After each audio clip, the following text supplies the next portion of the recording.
안녕하세요, 티노입니다. 오늘은 화학의 기초 7편 물질의 세 가지 상태, 물질의 상태 변화, 끓는 점, 녹는 점, 어는 점에 대한 설명을 한번 해보도록 하겠습니다.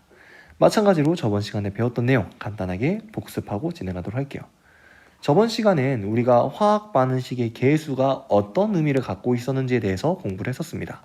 첫 번째로 봤던 화학 반응식은 바로 물의 합성 반응식이었죠. 이 화학 반응식에서 기본적으로 개수가 갖고 있는 의미는 뭐랑 같다? 반응하는 물질의 개수비와 같다라고 이야기를 했었습니다. 근데 단순하게 개수비는 개수비와 같다 뿐만 아니라 질량비로 우리가 더 확대해서 해석을 하기 위해서는 원자량이라는 개념이 필요했었죠. 그래서 저번에 수소의 원자량은 1, 탄소의 원자량은 12, 질소는 14, 산소는 16이라는 사실에 대해서는 우리가 완벽하게 이해하기보다는 지금은 좀 외우자. 지금은 이 수치로 화학 반응식의 개수의 의미를 판단하는 것만 조금 보자. 이렇게 이야기를 했었습니다. 이 원자량에 대한 자세한 이야기는 화학원 때 다루도록 할게요. 그래서 여기에 이 반응식을 보면 수소 2개, 산소 2개, 물 2개, 수소 하나로 이루어진 물질들 사이에 반응이 진행되고 있습니다. 그래서 걔네들의 총 질량을 보면 수소 2개로 이루어진 물질은 이만큼의 질량을, 산소 2개로 이루어진 물질은 32만큼의 질량을, 수소 2개와 산소 하나로 이루어진 물질은 18만큼의 질량을 가지고 있을 것이다. 근데 여기에 있는 이 개수비까지 이제 고려해서 반응을 진행시킨다면 2개짜리가 2개 있죠? 그래서 총 몇의 질량을 갖는다? 4의 질량을, 산소는 개수가 1이니까 32의 질량을, 물은 개수가 2이기 때문에 36의 질량을 갖는다고 했었죠. 그래서 우리가 알 수 있던 사실, 반응식의 개수비는 반응하는 물질의 개수비와는 같지만 뭐랑은 다르다? 반응하는 질량비와는 다르다라는 이야기를 했었습니다. 그 다음에 우리가 화학 반응식과 관련된 여러 가지 법칙 2가지 배웠었죠. 첫 번째 질량 보존의 법칙, 두 번째로는 일정 성분비의 법칙을 배웠었습니다. 질량 보존의 법칙이라는 건 화학 반응이 일어날 때 반응물의 총 질량과 생성물의 총 질량은 같다는 것이었죠. 근데 이것도 마찬가지로 우리가 원자량의 개념을 통해서 이해를 했었습니다. 아까 봤던 거를 조금 잘 생각해 보게요. 지금 여기를 보면 수소 총 4개가 반응에 참여하고 있죠. 그럼 이 수소에 해당하는 질량은 4만큼일 거고, 산소는 하나당 16의 질량이었는데 2개 있으니까 32만큼의 질량이 반응합니다. 그래서 4의 질량과 32의 질량이 반응했을 때 여기에 있는 H2는 하나당 18이었죠. 근데 그게 지금 몇 개 반응해요? 2개 반응해요. 그래서 반응하는 생성물의 총 질량은 36만큼이다. 그래서 여기에서 우리가 이 결과를 보면은 4와 32가 반응해서 36이 만들어진다. 반응물의 질량의 총합과 생성물의 질량의 총합은 항상 같다라는 사실을 알 수 있다. 이걸 뭐라고 한다? 질량 보존 법칙이라고 한다고 했습니다. 그 다음에 배웠던 내용이 일정 성분비의 법칙이죠. 일정 성분비 법칙이라는 건 뭐냐면 이렇게 물질이 존재할 때 그 물질을 이루는 원자들은 고유한 질량비를 가지고 있다라는 것이었습니다. 여기에 있는 H2O는 수소와 산소가 몇 대 몇의 질량비였죠? 이건 외우는 게 아니었습니다. 수소 하나의 질량은 1, 산소 하나의 질량은 16이죠? 근데 수소 2개에 산소 하나니까 2대 16, 즉 1대 8의 질량비로 결합이 되어 있을 겁니다. 근데 우리가 이 1대 8로 결합되어 있다는 것을 어떻게도 해석할 수 있다? 이 물이 만들어지기 위해서는 수소와 산소가 몇 대 몇으로 반응해야 된다? 1대 8로 반응해야 된다. 즉 이렇게 물질이 1대 8의 질량비로 이루어져 있을 때에는 이 물질이 만들어지기 위해서도 1대 8의 질량비로 반응해야 된다는 이야기를 했었죠. 그래서 보면 아까처럼 수소가 4개가 있죠. 그럼 총 질량이 4, 산소 2개의 질량은 32입니다. 그럼 여기에서 4대 32, 즉 1대 8의 질량비로 반응하는 걸 확인을 할 수 있죠. 이걸 우리는 일정 성분비 법칙이라고 부르는 겁니다. 밑에도 마찬가지예요. 질소 하나는 14만큼, 수소는 아까 1만큼이었죠. 밑에 암모니아를 이루고 있는 질량비는 14대 3일 겁니다. 그럼 마찬가지로 이 암모니아가 14대 3으로 이루어졌다는 이야기는 암모니아가 만들어지기 위해서 질소와 수소는 몇 대 몇의 질량비로 반응한다? 14대 3의 질량비로 반응한다는 이야기를 할 수 있는 거죠. 질소는 하나당 14였죠. 2개 있습니다. 몇이겠어요? 28이 될 거고요. 수소는 하나당 1이었습니다. 근데 2개짜리가 3개, 즉 수소는 총 6개가 존재하네요. 그럼 이때 28대 6의 질량비는 2로 약분을 해주면 14대 3의 질량비, 즉 물질이 14대 3으로 이루어져 있다는 것은 그 원자들로 이루어진 물질도 14대 3의 질량비로 반응한다고 이야기를 할 수 있는 겁니다. 그래서 일정 성분비 법칙이라는 건 화합물을 구성하는 성분 원소 사이에는 일정한 질량비가 성립한다. 이렇게 화합물을 구성하고 있는 원소 사이에는 1대8, 14대 3과 같은 일정한 질량비가 성립하지만 이거를 확대해서 조금 더 정의를 확장시킨다면 화학 반응이 일어날 때는 일정한 질량비가 성립한다 라고도 이야기를 할 수 있는 겁니다. 여기까지가 우리가 저번 시간에 배웠던 내용입니다. 그럼 오늘 한번 물질의 세 가지 상태, 상태 변화, 녹는 점, 끓는 점, 어는 점 이야기 한번 해보도록 할게요. 과학에서는 지구상에 있는 물질을 세 가지 상태로 정의합니다. 바로 고체와 액체와 기체, 이렇게 세 가지 상태로 정의를 해요. 그래서 우리는 고체, 액체, 기체들이 갖는 공통적인 성질, 특징들에 대해서 공부를 할 건데 이걸 여러분들이 쉽게 이해할 수 있는 방법이 하나가 있습니다. 그게 뭐냐면 빈 페트병 하나를 떠올리는 거예요. 이렇게 빈 페트병이 있는데 첫 번째 페트병은 어떤 페트병이냐? 여기 안에다가 물을 가득 넣어서 여기 있는 이 페트병 안에다 물을 가득 넣어서 얼린 겁니다. 근데 어느 정도로 물을 넣었냐? 이 페트병에 가득 얼음이 찰 수 있을 정도의 물을 얼었어요. 물을 얼린 거예요. 그래서 지금 첫 번째 페트병은 이 전체가 얼음으로 되어 있고 두 번째 페트병은 똑같은 크기의 페트병인데 똑같죠? 크기 엄청 잘 그렸네요. 이번에는 전체가 물로 채워져 있는 겁니다. 세 번째 페트병은 바로 공기로 채워놓은 상태예요. 공기. 그래서 지금 여기 있는 이 세 개의 페트병, 첫 번째는 얼음으로 가득 차 있고 두 번째는 물로 가득 차 있고 세 번째는 공기로 가득 차 있는 이렇게 세 개의 페트병을 바로 고체, 액체, 기체로 연관지어서 생각하면 좋을 것 같습니다. 자, 첫 번째, 여기 안에 얼음이 들어있죠. 그럼 이 얼음의 모양은 변하나요? 내가 여기 있는 이 페트병의 껍질을 다 깨가지고 벗겨낸다 하더라도 여기 있는 얼음의 모양은 변해요, 안 변해요? 안 변하죠. 기본적으로 고체는 모양과 부피가 일정합니다. 근데 여기 안에 들어있는 물 같은 경우에는 내가 뚜껑을 열고 다른 컵에다가 담으면 여기에 담겨있는 물의 모양이 바뀌게 되죠. 그래서 액체는 모양은 변할 수 있으나 내가 여기에 있는 물을 다른 컵에 옮겨 넣는다고 해서 물의 양이 줄어드는 건 아니죠. 다시 말하면 물의 부피는 일정하다라는 겁니다. 근데 공기 같은 경우에는 내가 여기 안에 있는 공기를 다른 데, 뭐 풍선 같은 데 넣었다고 한다면 그때 공기의 모양도 달라질 수 있고 그리고 공기의 부피도 달라질 수도 있습니다. 왜냐하면 공기의 부피는 압력과 아주 밀접한 연관이 있어요. 근데 기체 상태의 압력이 일정하게 유지되는 건 참 힘든 일이기 때문에 기체는 모양과 부피가 수시로 변한다 이렇게 생각해도 좋습니다.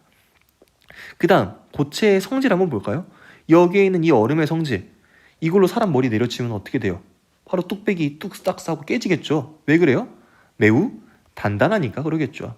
근데 여기에 있는 물도 얼음에 비해서는 단단하지 않지만 얘가 가득 차 있을 때에는 어느 정도 단단한 형태를 유지할 수 있습니다. 근데 여기에서 말하는 건 이 얼음 자체가 이렇게 담겨 있으니까 단단하다가 아니라 이 안에 얼음이래. 물이 이렇게 가득 담겨 있으니까 단단하다의 의미를 보려고 하는 게 아니라 이 안에 있는 물의 성질을 보려고 하는 거예요. 물 자체는 단단하지 않죠. 여기 안에 있는 물 뿌려봐요. 그럼 막 뚝배기가 터지고 그러지 않잖아요. 그렇기 때문에 물의 여기에서 성질은 뭐라고 이야기하냐? 바로 흐르는 성질이 있다라고 합니다. 즉 우리가 얼음은 여기 안에 이렇게 가득 들어있을 때 뚜껑을 연다 해도 여기 안에 있는 물을 꺼낼 수 없죠. 왜? 단단하게 얼어 있으니까요. 근데 여기에 있는 물과 공기 같은 경우에는 뚜껑을 열어서 얼마든지 꺼낼 수가 있다. 왜? 흐르는 성질이 있으니까요. 그 다음에 우리가 볼 건 압축되는 정도예요. 그러니까 내가 힘을 가했을 때 얘네들의 부피가 달라질 수 있느냐? 그걸 물어보는 겁니다. 자, 여기 있는 페트병에 있는 힘껏 힘을 가한다고 생각을 해봐요. 페트병의 부피가 줄어들까요? 줄어들지 않습니다. 그래서 고체는 압축되지 않는다고 이야기를 해요. 근데 물 같은 경우에는 얼음보다는 조금은 압축시킬 수 있습니다. 근데 거의 압축되지 않아요. 그래서 액체는 거의 압축되지 않는다라고 이야기를 하고요. 공기가 들어있는 페트병은 비교적으로 힘을 가하면 쉽게 부피 변화를 시킬 수 있습니다. 즉 압축되는 정도가 있다, 어느 정도 크다라고 이야기를 할 수 있겠죠. 그럼 우리 주변에 있는 고체, 액체, 기체의 예시는 어떤 것들이 있냐? 고체는 얼음, 나무, 돌, 철. 액체는 물, 식초, 기름, 주스. 기체는 공기, 산소, 질소 이런 것들이 있다. 뭐 여기 있는 예시들은 우리 주변에서 볼 수 있는 어렵지 않은 예시들이니까 따로 설명하지 않고 넘어가도록 할게요. 그 다음에 볼 건 물질의 세 가지 상태에 따른 입자 배열입니다. 그러니까 아까 우리가 앞에서 봤던 얼음과 물과 공기가 어떤 식으로 입자 배열이 다를 것이냐. 고체 같은 경우에는 아주 규칙적인 모양으로 이렇게 3차원적인 입체 구조를 형성을 하고 있습니다. 액체는 고체보다는 조금 자유롭지만 그래도 입자 간의 거리가 상당히 가까운 상태로 존재하고 있고요. 기체는 액체보다도 훨씬 더 입자 사이의 거리가 멀죠. 그리고 매우 불규칙적으로 움직이고 있는 것을 확인할 수 있습니다. 지금 여기 있는 그림을 보면은 이거 이렇게 짝대기들이 이렇게 있는 게 보여요? 이 짝대기 의미가 뭐냐면 진동하고 있다, 움직이고 있다 이런 뜻을 가지고 있습니다. 그러니까 여기에 있는 고체 상태는 이렇게 규칙적인 모양을 형성하고 있지만 이렇게 뭐 짝대기 표시가 나 있죠. 그 말은 입자가 운동하고 있다, 안 하고 있다? 하고 있다. 근데 어떤 식의 운동을 하고 있다? 제자리에서 진동 운동을 하고 있다라고 이야기를 할 수 있는 겁니다. 액체 같은 경우에는 이렇게 규칙적으로 입자 모형이 존재하는 게 아니기 때문에 이 사이를 액체 입자들이 자유롭게 움직일 수 있어요. 그래서 비교적 활발한 운동을 하고 있다. 근데 지금 여기 있는 기체는 봐봐요. 액체 꽁무니에 있는 것보다 훨씬 더 많은 양의 짝대기들이 있죠. 그 말은 매우 활발하게 운동한다. 이렇게 이야기를 할 수 있는 겁니다. 그리고 이 그림을 보면 알 수 있다시피 고체는 상당히 입자 배열이 규칙적이고요. 액체는 고체에 비하면 조금 불규칙적이긴 하지만 기체는 그냥 봐도 불규칙적이다 이렇게 이야기를 할 수 있겠죠. 그래서 액체는요 성질로 보면 고체와 기체 사이의 성질을 갖는다 이렇게 생각하면 조금 편합니다. 제자리에서 진동하지만 활발하고 매우 활발하고 규칙적이지만 덜 규칙적이고 매우 불규칙적이고 약간 이런 식이라는 거죠. 그 다음에 입자 사이의 거리도 마찬가지입니다. 여기는 어때요? 상당히 규칙적으로 가까이 있는 것을 볼 수 있죠. 근데 액체 같은 경우에는 가까이 있는 얘들도 있고 멀리 떨어진 얘들도 있습니다. 그래서 고체보다는 조금 더 멀다라고 이야기를 해요. 당연히 평균 거리를 이야기하는 거겠죠. 기체 같은 경우에는 어때요? 상당히 거리가 멀어지는 것을 확인할 수 있겠네요. 그래서 고체에서 액체로 이렇게 상태가 변할 때 입자 운동은 활발해지고 입자 배열은 불규칙적으로 변하며 그리고 입자 사이의 거리가 매우 멀어진다라는 사실을 알 수 있겠네요. 근데 여기에서 우리가 포커스로 맞춰야 되는 건 뭐냐면 바로 이 입자 운동입니다. 지금 보면 입자의 운동이 어떻게 되고 있어요? 매우 활발해지고 있죠. 입자의 운동이 활발해진다는 건 지금 이 입자가 에너지를 많이 얻었다는 뜻입니다. 과학에서는 이때 에너지를 얻을 때 어떤 에너지를 얻었다고 하냐? 바로 열 에너지를 얻었다고 하는 거죠. 그래서 우리가 생활에서도 알 수 있어요. 얼음 상태, 이 고체 상태인 얼음을 액체 상태인 물로 바꾸기 위해서는 뭐를 가해야 되죠? 바로 열을 가해야 됩니다. 그럼 비교적으로 입자 운동이 활발한 액체가 되는 거고 마찬가지로 물에다가 열을 가해서 기체 상태인 수증기를 만든다면 더욱더 활발한 운동을 할 수 있게 만들 수 있는 거죠. 즉 입자의 운동이 활발한 정도는 바로 열, 온도에 따라서 결정이 된다는 겁니다. 그럼 이렇게 세 가지 상태에 따른 성질을 공부를 했으니까 한번 세 가지 상태 사이에 물질 상태 변화에 대한 공부도 해보도록 합시다. 자, 물질의 상태를 나타내는 용어가 있습니다. 고체가 액체로 가는 거, 액체가 고체로, 액체가 기체로, 기체가 액체로, 고체가 기체로, 기체가 고체로 가는 총 6가지의 용어가 있습니다. 이 용어는 여러분들이 완벽하게 외워주셔야 돼요. 일단 첫 번째, 고체가 죄송합니다. 고체가 액체가 되는 반응을 우리는 융해라고 합니다. 융해. 고체가 액체로 녹는 것을 융해. 그리고 액체가 다시 고체로 어는 거를 응고라고 합니다. 응고. 융해와 응고. 좀 생소한 단어지만 외워주셔야 돼요. 고체가 액체로 가는 건 융해. 액체가 고체로 가는 건 응고입니다. 근데 여기 액체와 기체 사이의 상태 변화 있죠. 얘네들은 비교적 쉽게 외울 수 있습니다. 왜냐하면 액체가 기체로 된다. 한자로 될 화자를 써서 기화입니다. 그럼 반대로 기체가 액체로 되는 거는 액체가 된다. 마찬가지로 될 화자 써가지고 액화입니다.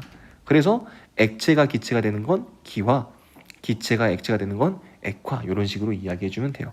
그리고 고체와 기체 사이의 상태 변화는 용어가 똑같습니다. 둘 다 뭐라고 이야기를 하냐면 승화라고 이야기를 해요. 그래서 우리가 단순히 승화라고만 하면은 고체에서 기체로 가는지 기체에서 고체로 가는지 이야기하기가 어렵기 때문에 알 수 없기 때문에 승화를 쓸 때에는 항상 고체에서 기체로 가는지 기체에서 고체로 가는지도 같이 표현을 해줘야 한다는 거죠. 그래서 이런 식으로 이 세 가지 물질 상태 사이의 상태 변화 용어는 여러분들이 다 외워주셔야 됩니다. 근데 이때 이 그림을 보면은 한 가지 우리가 유의해서 볼 사항이 있습니다. 그게 뭐냐면 지금 이 화살표의 색깔이 달라요. 고체에서 액체로, 액체에서 기체로, 고체에서 기체로 가는 건 빨간색 화살표로 나와 있고, 반대로 기체에서 고체, 기체에서 액체, 액체에서 고체로 가는 건 파란색 화살표로 나와 있습니다.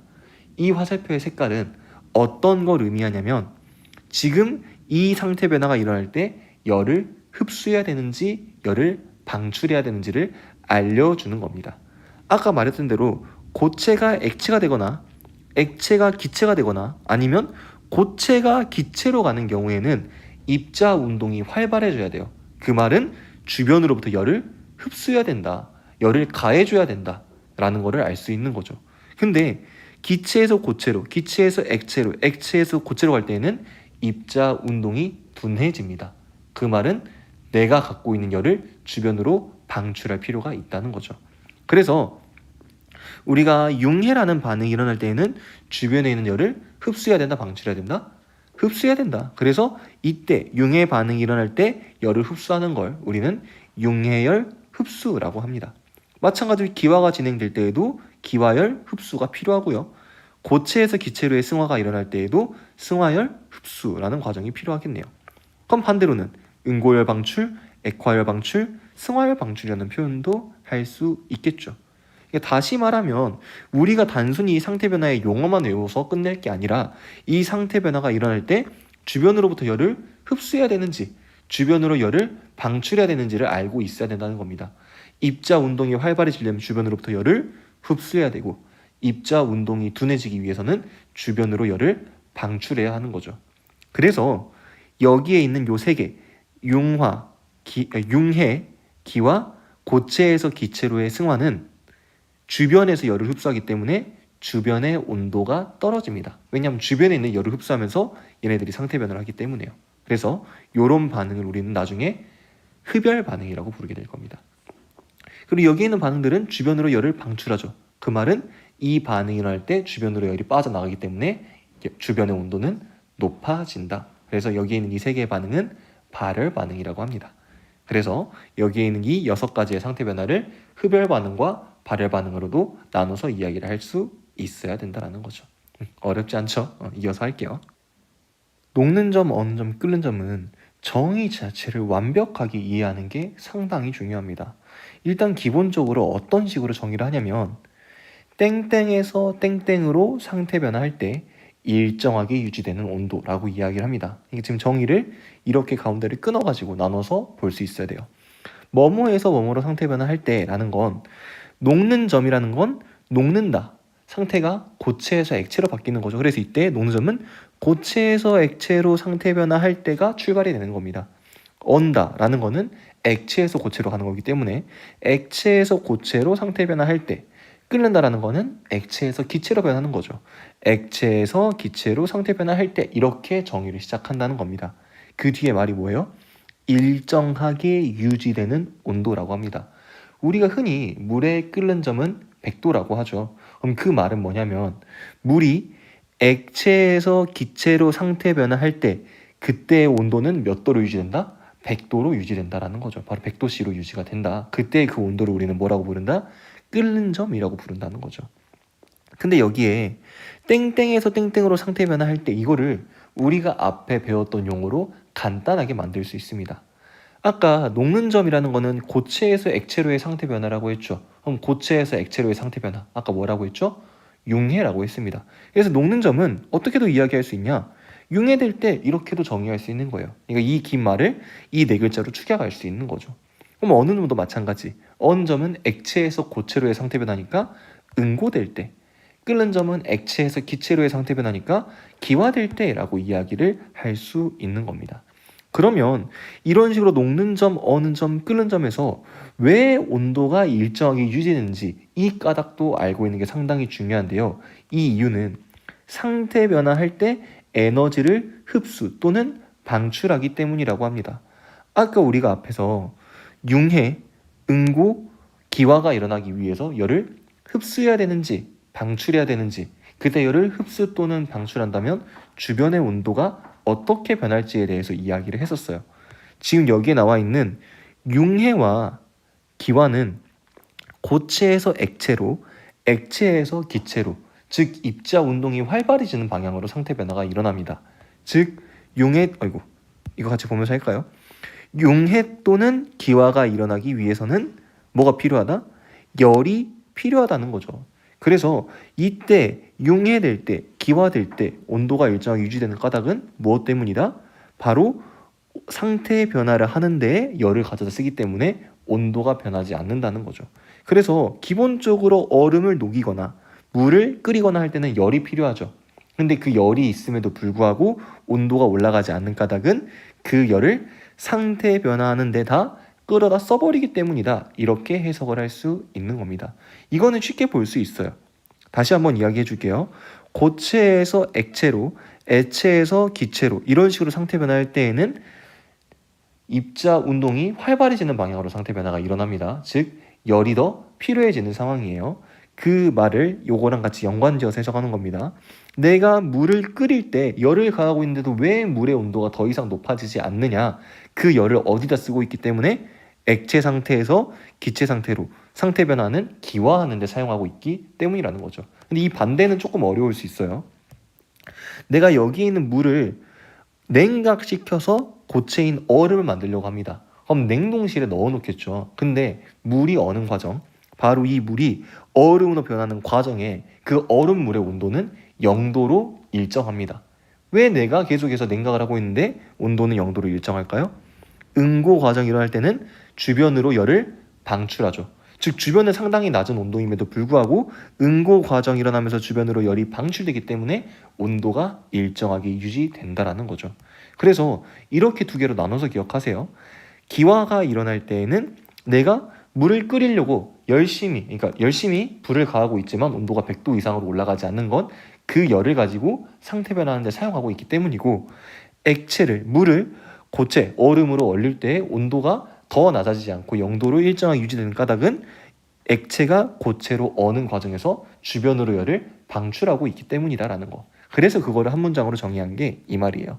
상태 변화할 때 에너지를 흡수 또는 방출하기 때문이다. 이렇게 이야기를 할 수 있는 겁니다.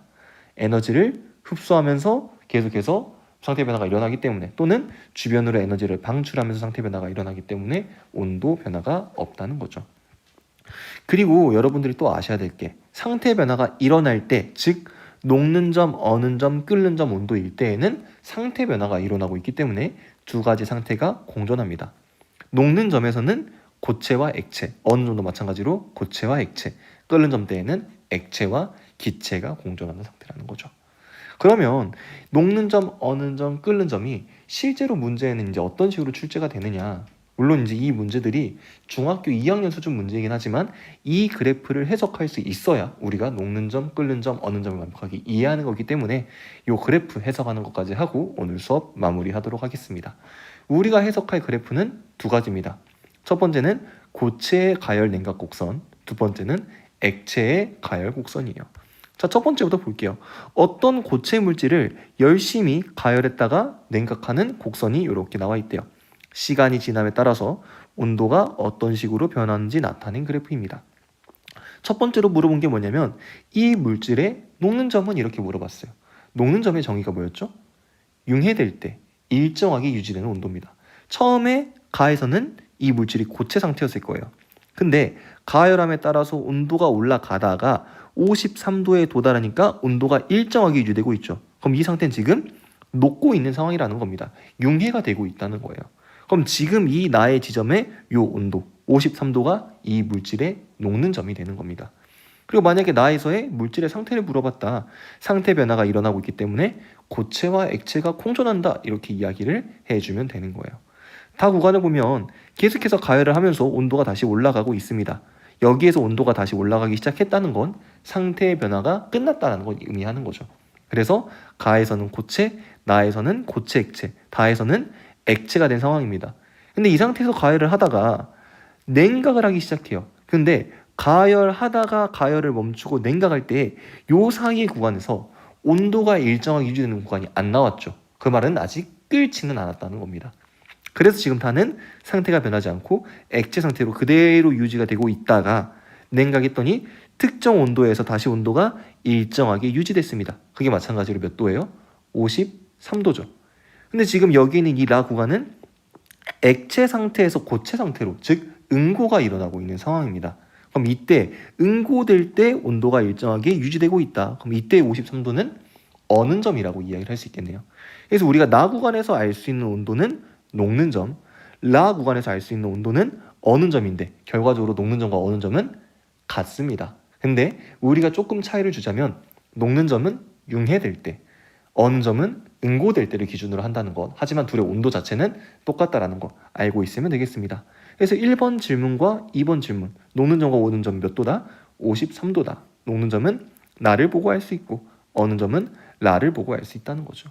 3번, 나 구간에서 물질은 어떤 상태로 존재하는가? 지금 여기에 있는 나와 라는 상태 변화가 일어나고 있는 구간이죠. 그럼 어떤 식으로 물질의 상태가 존재한다? 두 가지 물질의 상태가 공존한다. 나랑 라, 둘 다 고체와 액체가 공존하는 상황일 겁니다. 그럼 이번엔 고체 물질의 가열 곡선, 이게 액체가 아니라 고체네요. 자, 이번에는 가열 냉각 곡선이 아니라 단순 가열 곡선입니다. 그럼 볼게요. 가 구간에서 고체를 가열하면서 온도가 올라가고 있어요. 근데 나에서 온도가 일정하게 유지되고 있죠? 여기서 상태 변화가 일어나고 있다는 겁니다. 그럼 고체에서 액체로 상태 변화가 일어나고 있다. 여기는 녹는 점의 온도가 나와 있겠구나 라고 해석을 할 수 있겠네요. 그래서 여기 지점의 온도는 지금 녹는 점이다. 이렇게 써줄 수 있을 것 같아요. 근데 나 구간이 끝나고 나니까 상태 변화가 이제 마무리가 됐어요. 다시 온도가 올라가죠? 그럼 이 다 구간에는 어떤 상태의 물질이 존재한다? 액체 상태의 물질이 존재하겠죠. 그럼 이때 액체 상태의 물질이 가열되다가 갑자기 다시 온도가 또 일정하게 유지되는 구간이 나왔네요. 그럼 이때는 액체에서 기체로, 즉 기화가 일어나고 있는 상황입니다. 그럼 이때의 온도는 우리가 뭐라고 이야기할 수 있다? 끓는 점이라고 이야기를 할 수 있는 거죠.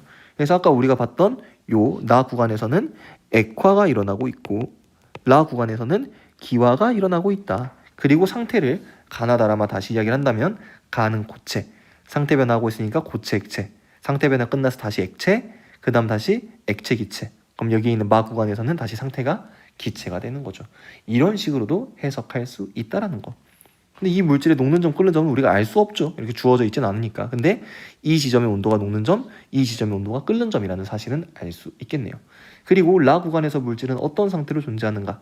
라 구간 상태 변화하고 있죠. 근데 액체에서 기체로 상태 변화하고 있으니까 이 구간에서는 액체와 기체 상태가 공존하고 있을 겁니다. 라고 이야기를 할 수 있겠네요. 여기에 있는 두 개의 그래프까지 선생님의 설명을 완벽하게 이해했다면 물질의 세 가지 상태 변화에 대한 모든 내용을 마스터한 겁니다. 물론 혼합물에 따라서 녹는 점, 어는 점, 끓는 점이 달라지긴 하는데 거기까지는 지금 다루지 않을 거고 그거는 나중에 혼합물의 분리, 이제 물질의 분류하는 과정에서 특성 부분에서 조금 더 자세히 다루도록 하겠습니다. 그러면 오늘은 여기까지 수업해가지고 물질의 세 가지 상태 변화 마무리하도록 하고요. 다음 시간에는 기체에 관련된 여러 가지 법칙들 한번 같이 공부해 보도록 하겠습니다. 오늘 여기까지 강의 듣느라 모두 고생 많으셨습니다.